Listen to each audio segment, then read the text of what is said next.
A closed container has 2 moles of monatomic ideal gas and 1 mole of diatomic ideal gas. When heated at constant pressure, the mixture does 66 joule of work. We have to find the change in internal energy.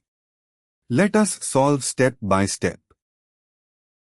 For a monatomic gas, constant volume heat capacity is 3R/2. For a diatomic gas, it is 5R/2. These are the values needed for internal energy.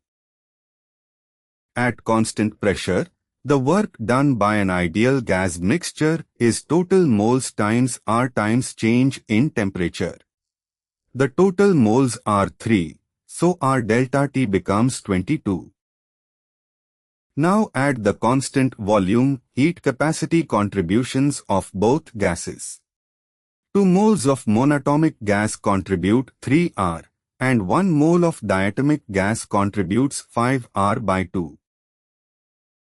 For an ideal gas, internal energy change depends only on temperature change and constant volume heat capacity.